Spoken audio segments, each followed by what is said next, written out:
దేవాదేవుని నామూలు అందరూ కొందరండి. దేవాదేవుడు ఇచ్చినటువంటి సమయాన్ని బట్టి, అలాగే మరి దైవజన బాలరాజయ్య గారు, తదితర దైవజన రాజయ్య గారి సంఘ పెద్దలు, బ్రదర్స్ సిస్టర్స్ అందరికీ ప్రభుపేట వందనాలు చెల్లించుకుంటున్నాను. ముఖ్యంగా మనం ఇక్కడ చేరి ఉన్నామంటేనే దేవుని యొక్క కృప.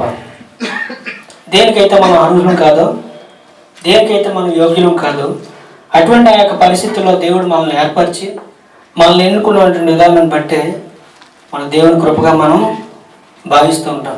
ఒక విధంగా చెప్పాలంటే నేను ఒక జీరో అనుకోండి. I can say I'm total zero, nothing qualification anything, but today I can going to share the gospel, right.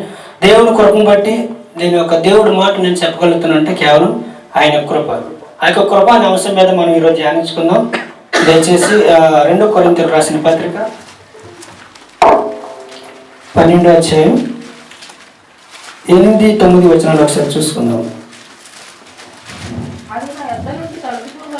అది నా యొద్ద నుండి తొలగిపోవాలని దాని విషయమై ముమ్మారి ప్రభువును వేడుకుంటుని, అందుకు నా కృప నీకు చాలును, బలహీనత యందు నా శక్తి పరిపూర్ణమగుచున్నదని ఆయన నాతో చెప్పును. కాగా క్రీస్తు శక్తి నా మీద నిల్చుండి నిమిత్తం విశేషంగా నా బలహీనత యందే బహు సంతోషముగా అతిశయపడుతున్న ప్రార్థన చేసుకున్నాడు. పరిశుద్ధుడ మహోన్నతుడ మీకు వందనములు, స్తోత్రం. అత్యంత కొరకును బట్టి తండ్రి, నన్ను నిలబెట్టి తండ్రి మీరు ఏర్పరిచిన విధానానికి స్తోత్రం ప్రభు. అల్పుడు నా యజ్ఞం తండ్రి, ఏమాత్రమూ అర్హత లేని వాటి నాకు తండ్రి అవకాశాన్ని ఇచ్చారు ప్రభు. ముఖ్యంగా తండ్రి ఈ సమయం ఎంత విలువైందో మీరు ఎరుగుతారు ప్రభు. సమయాన్ని వ్యర్థపరిచిన వాటిని కాకుండా మీ వేలు మాటలు మాట్లాడే జ్ఞానాన్ని నా ద్వారా మీరుండి మాట్లాడమని, ఇక్కడికి వచ్చిన ప్రతి ఒక్క సహోదరుడు నింపబడిన హృదయంతో తిరిగి వెళ్ళేలాగా సహాయం చేయమని ఇచ్చిన ప్రార్థన నా ప్రభువును రక్షకులైన యేసయ్య నామమున. 1 కొరింథీయులకు రాసిన పత్రిక 15వ అధ్యాయం 9-10 వచనాలు.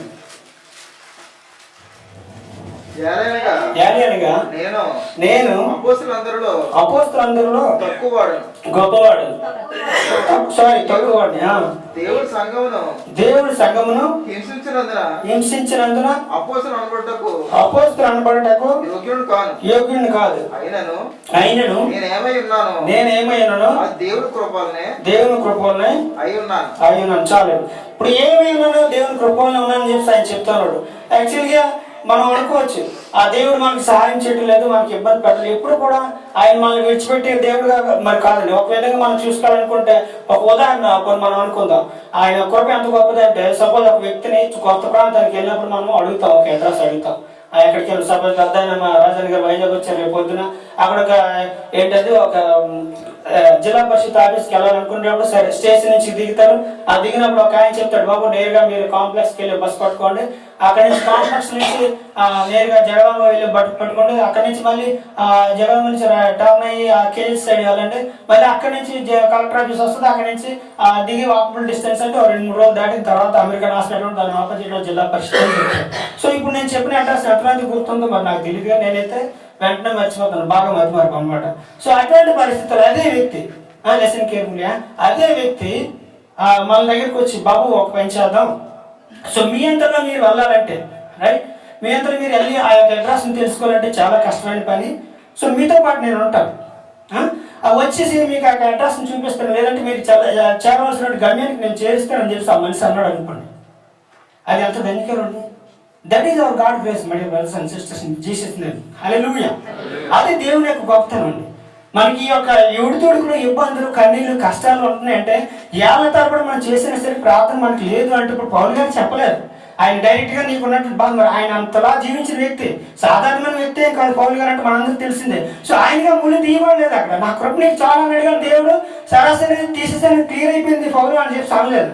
సో అంటే ఆ బాగా ఇబ్బంది నీకు ఉంటుంది. ఆయన ఏం చెప్తున్నాడు, సాతాను దూతగా నేను ఎంచబడ్డాను, నేను నా జీవితంలో ఎంచుకుపోయినట్టు మనం ఏమనుకుంటాం, చిన్న పరిచయం చేసినప్పటికీ ఎంతో గొప్ప నేను చేస్తాను, దేవుడి గురించి నేను ఏదో చేసేస్తున్నాను, దేవుడి గురించి నేను ఎంతో సంఘాన్ని పెద్దలు ఎంతో ఇచ్చేస్తున్నాను మనలో మనం అనుకుంటాం చిన్న చేయలు ఎత్తే పని చేసినప్పటికీ.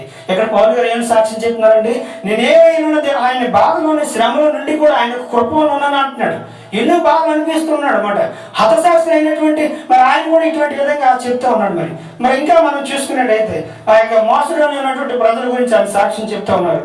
దయచేసి రెండో కొరింథీయులకు రాసిన పత్రిక 8వ అధ్యాయం 1-4 వచనాలు. సహోదరులారా మాసిదోనియ సంఘములకు అనుగ్రహింపబడిన దేవుని కృపను గురించి మీకు తెలియజేస్తున్నాను. ఏలైనగా వారు బహు శ్రమ వలన పరీక్షింపబడగా అత్యధికంగా సంతోషించారు. మరియు వారి నిరుపేదలైనను వారి దాతృత్వము బహుగా విస్తరించారు. ఈ కృప ఈ విషయంలోను పరిశుద్ధుల కొరకైన పరిచర్యలో పాల్పొందు విషయంలోను మనపూర్వకంగా మమ్మల్ని వేడుకొనుచు వారు తమ సామర్థ్యం కొలదే కాక తమ సామర్థ్యం కంటే ఎక్కువగా తమంతట తామే ఇచ్చిరని మీకు సాక్ష్యం ఇచ్చున్నాను. దేవునికి స్తోత్రం. ఈ యొక్క కాలం విషయం మరి నేను యాక్చువల్గా ఈ యొక్క కృప అవసరం మీద ధ్యానించినప్పుడు దేవుడిచ్చిన తలంపండి, లేదంటే దైవజనం చెప్పమని కాదు, కానీ కొన్ని సంఘాల్లో ఏంటంటే అటువంటి పరిస్థితులు కూడా ఏర్పడవచ్చు ఆ సంఘ అవసరాలు బట్టి. కానీ దేవుడు ప్రేరేపించిన విషయాన్ని నేను చెప్తున్నాను. సో నాకు బ్రదర్ అరుణ్ ఉదయాన్ని వచ్చినప్పుడు ఇదే ట్రాఫిక్ వచ్చింది, దర్శన భాగం అంటే ఏంటంటే ఇలాంటి విషయాలు కొన్ని చర్చించుకున్నాం. సో దేవునికి బట్టి స్తోత్రం. ఎందుకంటే ఇక్కడ మనం చూసుకున్నట్టయితే సంఘం మన ముందు మనం ఇబ్బందులు పడుతున్నప్పుడు, లేదంటే మనం చూస్తూ ఉన్నాం ఇక్కడ చక్కగా పౌలు గారు ఈ మోసమైన పేదల గురించి ఆయన చెప్పిన సాక్షి ఏంటంటే వాళ్ళు పేదలే కాదు, నిరుపేదలు అయినప్పటికీ కూడా వాళ్ళ యొక్క దాతృత్వం పెరుగుతూ వచ్చిందంట. ఎందుకని వాళ్ళు సంఘం పట్ల ఉన్నటువంటి బాధ్యతను వాళ్ళు తీసుకున్నారు. ఆ సమయమే కాదు, వాళ్ళు ఇవ్వచ్చారు. వాళ్ళ సామర్థ్యం కొలదే కాకుండా, అంటే వాళ్ళు సంపాదించిన దానికన్నా ఎక్కువగా వాళ్ళు దేవుడికి ఇచ్చినట్టుగా మనం చూసుకుంటాం. ఈ యొక్క దశంభాగ విషయం అండి, లేకపోతే ఏ విషయం దేవుని పరిచయ విషయంలో మన ఆలోచనలు మొట్టమొదటి ఎలా ఉంటాయంటే, ఒకరోజు 100 రూపాయలు సంపాదించే స్థితిలో మనం దేవుడు పెట్టినప్పుడు ఓకే కరెక్ట్, నేను క్రైస్తవుని లేదంటే దేవుని విశ్వాసం కాబట్టి ఆ 90 రూపాయలు నేను ఉంచుకొని 10 రూపాయలు దేవునికి కానుక చేస్తాను, కరెక్ట్ అనిపిస్తుంది, రైట్. ఆ 90 రూపాయలు వచ్చి మనకి చిన్నగా కనబడతాయి, 10 రూపాయలు చిన్నగా కనబడి 90 రూపాయలు పరంగా ఉద్యోగంలో ఉంది కదా అనుకుంటాం. అదే స్థితి దేవుడు మనం ఆశ్రయించి రోజుకు 1000 రూపాయలు సంపాదించుకునే పరిస్థితి ఇచ్చినప్పుడు, సో అప్పుడు ఆ 100 రూపాయలు ఇవ్వాలనుకునేటప్పుడు మన మనసు రాదు.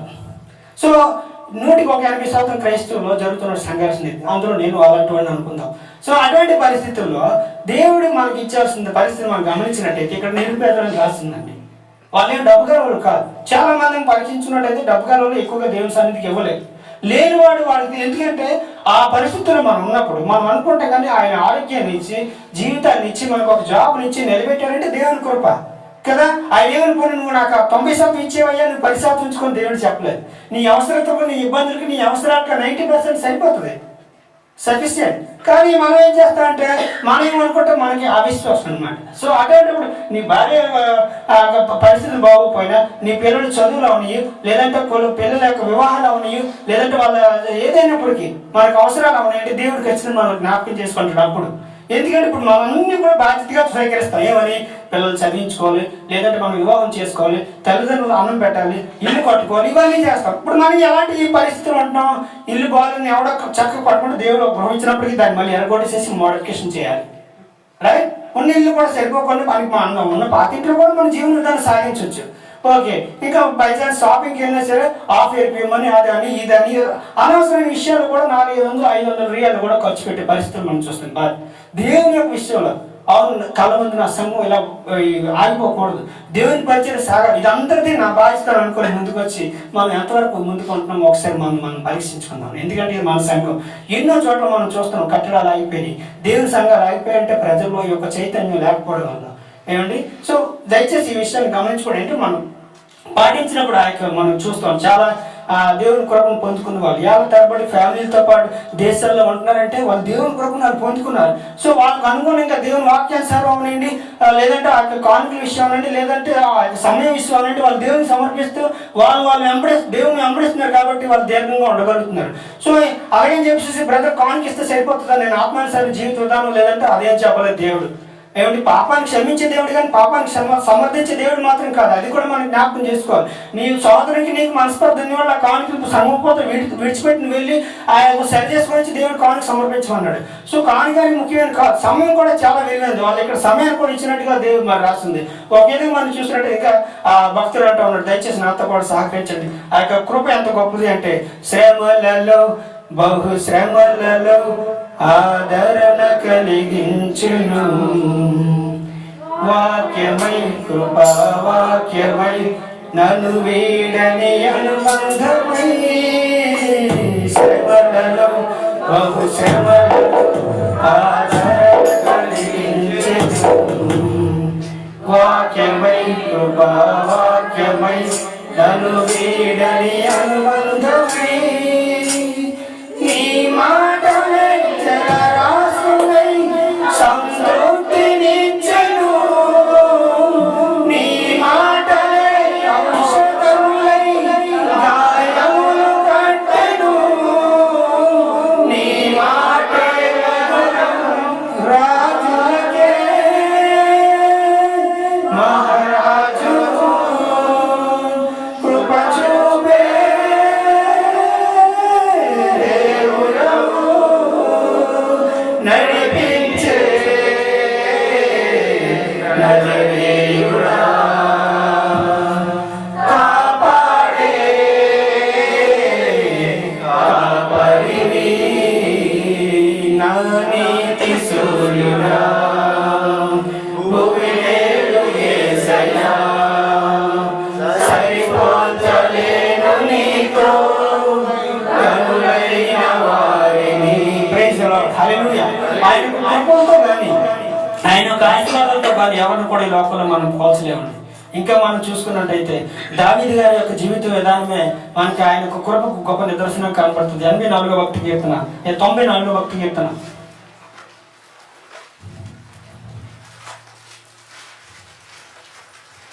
18వ వచనం అండి. నా కాలు జారి నేను అనుకునగా యెహోవా నీ కృపను బలపరచను చాలండి. ఇప్పుడు ఆయన కాలు జారిన విషయం, కాలు జారడం ఏంటి, దావీదు మహారాజు గారు కాలు జారడం ఏంటి, సో అలాంటప్పుడు దేవుని కృప బలపరచడం ఏంటి అంటే తప్పును దేవుని సమర్థించాడా? ఎప్పుడైనా సరే మన దేవుని యొక్క ఔన్నత్యం ఏంటంటే ఆ యొక్క పాపాన్ని మనం ఒప్పుకునేటప్పుడు ఆ యొక్క పాప స్థితి నుంచి మనం బయటపడాలని దేవుడిని ప్రార్థన చేసినప్పుడు ఆయన విడుదల ఇచ్చేవాడు ఉంటాడు. ఆ యొక్క స్థితి కూడా మనకు కలగాలంటే ఆయన కృప ఉండాలి. ఎందుకంటే సహజంగా మనం ఎన్నోసార్లు ఆత్మానుసరంగా జీవించాలనుకున్నా సరే మనం పాపంలో పడడం అనేది సహజం. క్రైస్తవ జీవితాలు అప్ అండ్ డౌన్స్ మన జీవితాల్లో ఉంటూ ఉంటాయి. బట్ సహజం చేసి దాని రొటీన్గా అలవాటు ప్రకారం మనం జీవించకూడదు. కానీ మరి ఉదయం చూసుకుంటే ఆయన యొక్క ఎన్ని విషయం కూడా మనం గమనించినట్టయితే మరి ఇక సమీలకు రాసినటువంటి మొదటి పత్రిక 16వ అధ్యాయం 6, 3, 13 వచనాలు మనం గమనించుకున్నట్టయితే చదవడానికి టైం ఉండదు కానీ నేను చెప్తాను తొందరగా. సో అక్కడ ఏం జరుగుతుందంటే మరి పౌలుని తిరస్కరించినప్పుడు సమూయేలు ప్రవక్తను దేవుడు పంపించి యెషయా కుమారులు ఉన్నటువంటి ఒకరిని మీరు నేను ఎన్నుకున్నాను, ఆ యొక్క రాజుకి ఎన్నుకున్నాను అనేటప్పుడు మరి ఆ యొక్క సమూయేలు ప్రవక్త వచ్చినప్పుడు ఆ యొక్క ఊర్లోకి వచ్చినప్పుడు పెద్దలు ఆయన అడుగుతున్నప్పుడు అయ్యా మరి సమాధానంతో వచ్చావు అన్నప్పుడు ఆయన చెప్తాడు సమాధానంతో వచ్చాను, యెషయా కుమారులు మీరు అంతా కాలు చేతులు కడుక్కొని సిద్ధం ఉండన్నప్పుడు ఆ తండ్రి ఆయనకు ఉన్నటువంటి 80 మంది కుమారుల్లో 7 అక్కడ సిద్ధపరిచినట్టుగా మనం చూసుకుంటాం. రైట్, దట్ మీన్స్ ఈ didn't expect your son become a good king. అంటే ఆయన యొక్క రాజు తనకు కావాల్సిన యవనంలో ఉన్నటువంటి ఆ బిడ్డ రైట్ తనే రాజు కాబోతున్న విషయం తండ్రి కూడా ఊహించలేకపోయాడు. మరి అలాంటప్పుడు ఒకవేళ ఆయన చెప్పినప్పుడు క్లియర్గా నేను ఇలా ఇది పరిస్థితి అని చెప్పాడు, కాలు పడుకుని రండి మనం దహం బలికి సమర్పిద్దాం మీరందరూ సిద్ధంగా ఉండి అన్నప్పుడు అయ్యా నాకు 7 కాదు 80 మంది పిల్లలు ఉన్నారు, సో ఆల్రెడీ అక్కడ గొర్రెలు కాయడానికి ఒక ఆయన నేను పంపించి ఆయన తీసుకొస్తానని ఆయన అడిగాడు. సో ఈయన నిలబెడుతూ ఉన్నాడు. నాదాబుని షమ్మోనిలా వరుస పెట్టి అందరినీ నిలబెట్టినప్పుడు దేవుడు అంటున్నాడు నేను హృదయాన్ని పరీక్షించే దేవుడిని మనుషులు రూపెత్తులు ఎక్స్పెక్టేవాడిని కాదు అన్నప్పుడు అయ్యా మరి అప్పుడే రాత్రికి మళ్ళీ దయచేయండి ఈయన అడుగుతున్న పరిస్థితి మనం చూసుకుంటే ఇక 6, 13 వచనాలు ఇంటికి వెళ్ళినప్పుడు దయచేసి చదువుకోండి. సో చూసుకున్నట్టయితే అప్పుడు ఏమంటున్నాడు, అవునండి నాకు ఒక బిడ్డ ఉన్నాడు కడగొట్టాడు ఉన్నాడు నేను అక్కడికి పంపించాను. సో అంటే ఆయన అనుకోవచ్చు వీడు వయసుకి ఏదైనా చేసే పనికి గొర్రెలు కాపరి తప్ప ఆయన పనికిరాడు. ఆ విషయంలో చూసుకున్నాడు దేవుడు మనల్ని రప్పించమన్నాడు. ఆ వచ్చినప్పుడు దావీదు మహారాజుని ఆయన అభిషేకించినట్టుగా మనం చూసుకుంటాం. అప్పటి నుంచి 51 ఆత్మ ఆయన మీద ప్రబలినట్టుగా కూడా మనం చూసుకుంటాం. ఆ రక్షించబడిన కొత్తలో దేవుని యొక్క కృప మనకు ఉన్నప్పుడు ఎలా ఉంటుందంటే సంఘం కోసం నేను ఏదైనా చేస్తాను, సంఘం కోసం ఏదైనా నేను చేయగలను బలమైన బలభేదంగా తయారవుతున్న ఆలోచన మనం కలుగుతాడు. దేవుని కృప బట్టి మనం ఈ మధ్య మనం చూస్తూ ఉన్నాం. వెంకటరామన్ ఒక ఎగ్జాంపుల్గా నాకు చాలా సంతోషం అనిపిస్తుంది. ఇలాంటి యవనస్తులు దేవుని యొక్క పరిచయం ముందుకు రావాలి. ఏదైనా సరే ఆయన ఆ పరిస్థితి జాబ్ ఒక పక్క బాగుపోయినా సరే అవన్నీ ఒక విధంగా ఉన్నప్పటికీ దేవుడు నన్ను నిలబెడతాడని విశ్వాసంతో ముందుకు వస్తూ ఆ పరిచయం ముందుకు రావడం అది గ్రేట్నెస్. ఆ ఒక విలువైన జాబ్ ఉన్నతమైన ఒక స్థితి దేవుడు ఇచ్చినప్పుడు అందరూ చేయగలుగుతారు, అది పెద్ద విశేషం ఏం కాదు.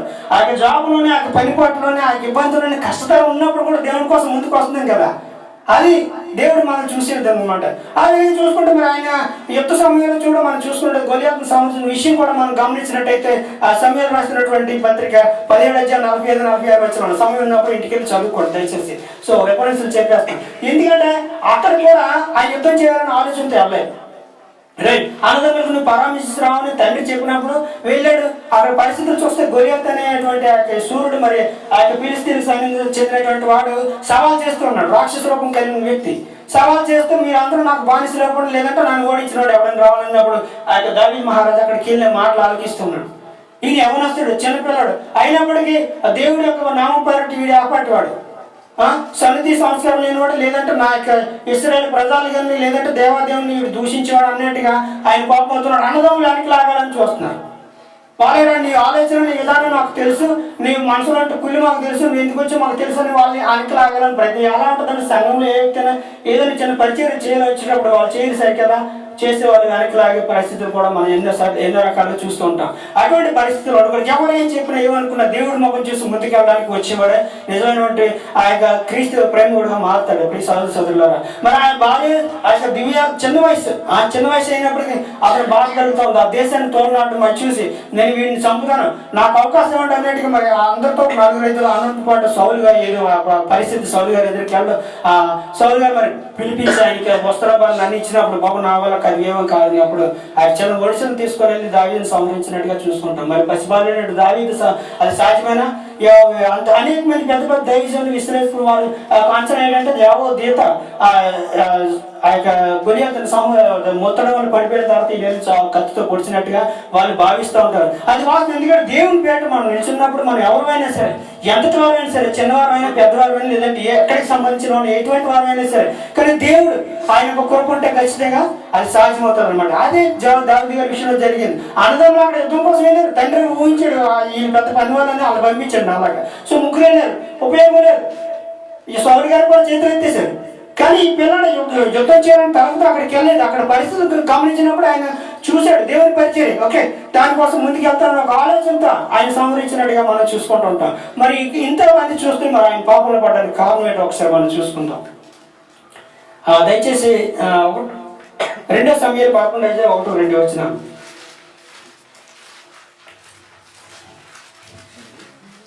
2 సమయాలు 11:1-2 వచ్చిన వసంత కాలమున రాజులు యుద్ధములకు బయలుదేరే సమయమున దావీదు దావీదును అతని వారిని ఇశ్రాయేలందరినీ పంపగా అమ్మోనీయులను సంహరించి రబ్బా పట్టణమును ముట్టడి వేసి అయితే దావీదు యెరూషలేమునందు నిలిచాడు.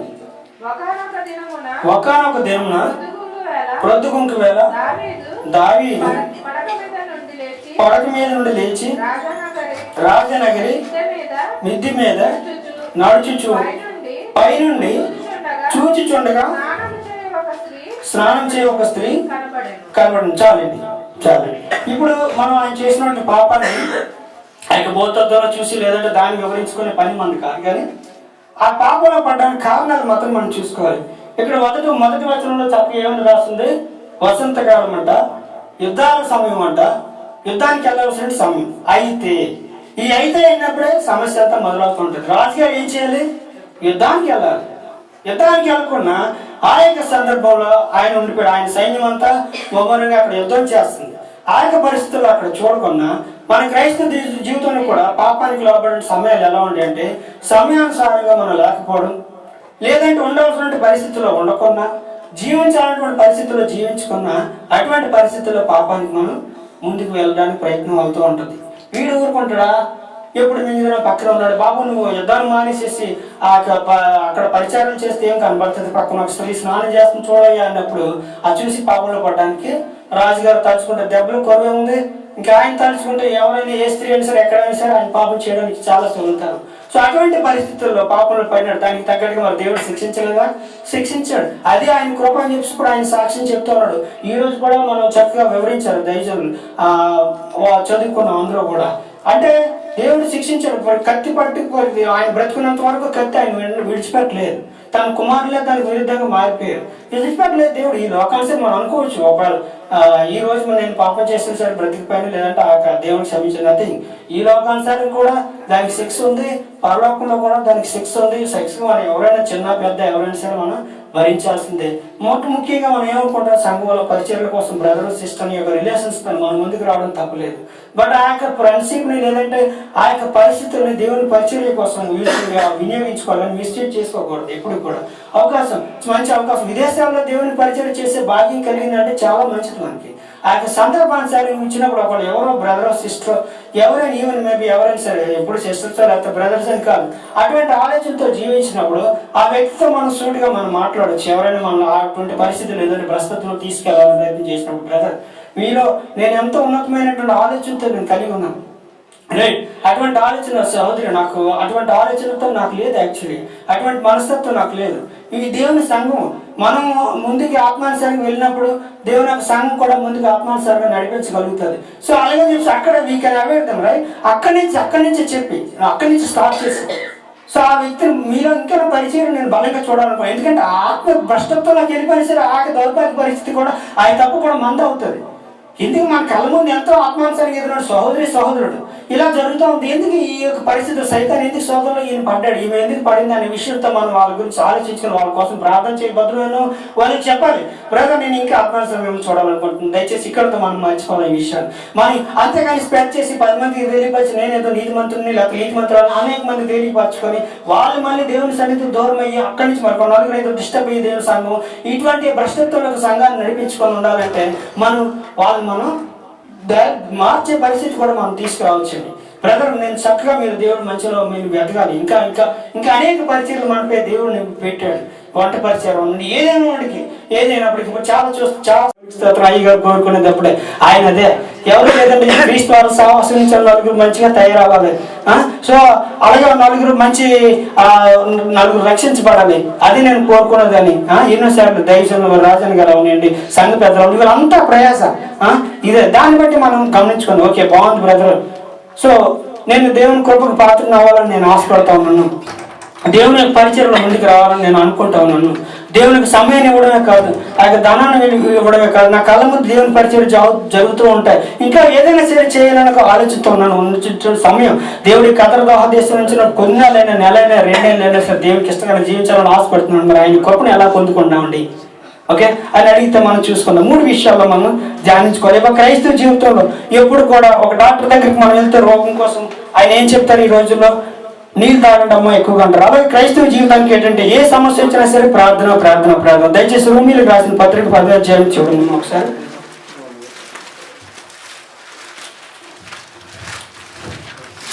10వ అధ్యాయం 12-13 వచనం. యూదుడని గ్రీస్ దేశస్థులని భేదం లేదు, ఒక ప్రభువే అందరికీ ప్రభువైంది, మనకి తనకు ప్రార్థన చేయవారందరూ ఏళ్ళ కృప చూపుటకు ఐశ్వర్యవంతుడై ఉన్నాడు. ఎందుకనగా ప్రభువు నామమును బట్టి ప్రార్థన చేయవాడెవడో వాడు రక్షించబడింది. దేవునికి స్తోత్రం. దేవుడు ఏమంటున్నాడండి, మనం ఎవరైనా సరే అనవసరం ఆయన నామంలో మనం ప్రార్థన చేస్తాడ మనకు విడుదల దొరుకుతుంది. అందుకనే ఎంతో మంది అన్యులు అవనండి లేదంటే దేవుని విశ్వసించిన వాళ్ళు అవనండి మనకి ప్రార్థన రిక్వెస్ట్ ఇచ్చినప్పుడు మనం ప్రార్థన చేసినప్పుడు దేవుడు వాళ్ళు మరో ఆలకిస్తున్నాడు. కొన్ని సందర్భాల్లో మన యొక్క మానసిక స్థితి సరిగ్గా ఉందో లేదో మనకు తెలియదు. దేవుడు మన హృదయాన్ని పరీక్షించే దేవుడు కాబట్టి మనం రిక్వెస్ట్ పెడతాం, రైట్. ఒకవేళ వాళ్ళు ప్రార్థించినా ప్రార్థన చేయకపోయినా దానికి అయ్యగారు అయినా సరే చక్కగా నాకు చూడండి ఆత్మీయ సత్యాలు నేర్పించారు. ఏమండి మన ఆత్మ దానికి శుద్ధానుసారంగా ఉంటే లేదా దేవునికి ప్రయోజనకరంగా ఉంటే ఖచ్చితంగా జరుగుతుందండి, తీరుతుందండి. అలాగే ఏంటంటే అలాగే వాళ్ళు ప్రార్థించే విధానం లేదంటే వాళ్ళు నిజంగా దేవుని విశ్వసించినట్టయితే దేవుడిపై ఆధారపడి వాళ్ళ యొక్క ప్రార్థన రిక్వెస్ట్ మనం ప్రార్థించకపోయినా దేవుడు అప్పుడు మాట ఇస్తాడు, అయ్యా నాకు ఆరోగ్యం బాగాలేదు నా కోసం ప్రార్థించండి, నా పిల్లలు చదువు విషయం నా కోసం ప్రార్థించినప్పుడు ఈ వ్యక్తి ప్రార్థించకపోయినా దేవుడు ఆ మాట వింటాడు కాబట్టి వాళ్ళకి స్వస్థనిచ్చేవాడుగా ఉంటాడు. మరి ఆయన కృప మిండిగా ఉంటుందట. ఎవరని భేదం లేదట. నేను క్రైస్తవుని కాదు, లేదంటే యూదుని కాదు, గ్రీసు దేశస్తుని కాదు, అక్కడ వాడిని ఇక్కడనే వాడిని కాదు. ఆయన విశ్వసించిన వారి పట్ల ఆయన కృప మిండిగా ఉంటుంది. ఇంకా రెండుగా చూసుకుంటే ఆయనకి భయపడేవాళ్ళు, ఆయన పట్ల దేవుడి పట్ల భయభక్తులు కలవారి పట్ల కూడా ఆయన కృప ఉంటుందని చెప్తూ ఉన్నాడు. కీర్తన రాసిన కీర్తన గ్రంథం 103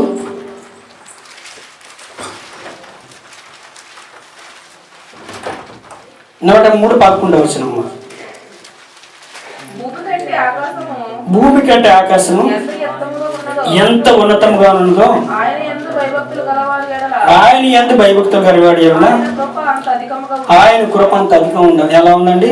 భూమి కంటే ఆకాశం ఎంత ఉన్నతమైందో ఆయన పట్ల భయభక్తులు కలిగిన వల్ల ఆయన కృప అంత ఉన్నతంగా ఉంటుంది అనమాట. సో ఆయన పట్ల భయభక్తులు కలిగి ఉండాలి. Right? We have to check our attitude every time, every step. మనం వేసే ప్రతి అడుగులో కూడా ఇది నాకు మంచిదా కాదా, నేను క్రైస్తవుని కదా, లేదంటే దేవుని విశ్వసించే వ్యక్తిని కదా, నేను ఇలాగ జీవిస్తూ ఉన్నాను, లేదంటే ఇలాగ ఆలోచిస్తూ ఉన్నాను, ఇది మంచిదా కాదని మనం ఎప్పుడు కూడా ముందుకు అడుగేసినప్పుడు ఆ యొక్క భయం మనం కలిగి జీవించినప్పుడు దేవుడి యొక్క కృపను మనం పొందుకునే వరకు ఉంటాం. మూడో విషయం మనం చూసుకుంటే దీనత్వం కలిగి ఉండాలి. యాకోబు రాసిన పత్రిక 4వ అధ్యాయం 6వ వచనం ఒకసారి చూసుకుందాం.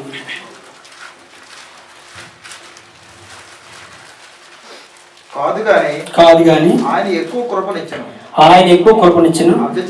అందుచేత దేవుడు అహంకారాలను ఎదిరించి దేవునికి కృపను అనుగ్రహించినని లేఖనం చెప్పింది. దేవునికి స్తోత్రం. ఏమవుతుందండి? దీనత్వంలోకి ఉండాలి. మొదటగా ఏం చేయాలి? ప్రార్థన జీవితం కలిగి ఉండాలి. రెండవదిగా దేవునికి భయపడాలి.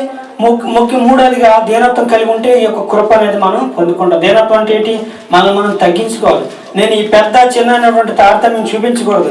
దేవుని సంఘంలో ఏ పరిచయం ఇచ్చినా సరే, ఏం పని చేసినా సరే నేను ముందుకు వస్తాను. ఏది ఇచ్చినా సరే నేను ముందుకు వస్తానండి.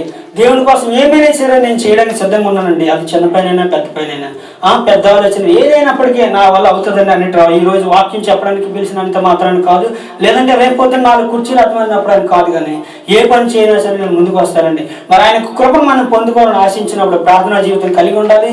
మరి అటు విధంగా మరి ఆయనకు విధేయుల్ని జీవించడానికి ప్రయత్నించాలి. ఆయన పట్ల భయభక్తులు ఉండాలి. మరి అంతేకాకుండా మరి ఆయనకి దీనత్వం కలిగి ఉండాలంటే మనం తగ్గించుకున్న మనస్తత్వం కూడా ఉండాలి. మరి మనం చూసుకున్నాం last time watch night service అయ్యగారి కింద కూర్చున్నాం. మన అందరూ ముందు ఆ వెనక నుంచి చైర్లు తక్కువ ఆల్జబర్ క్యాంపులు రెడీ నడిస్తే నేను పెద్ద ఇదిలాగా సిగ్గుపడుతూ ముందుకెళ్ళి ఆయన కింద కూర్చున్నారు. అంటే అలాగే ఏంటంటే దీనత్వం ఉండాలి. మనం తగ్గించుకున్నప్పుడు దేవుడు హెచ్చించే విధంగా చూస్తాడు. మరి కొద్ది మాటలు దీవించిన కాక మరి థ్యాంక్ యూ అండి. Praise the lord.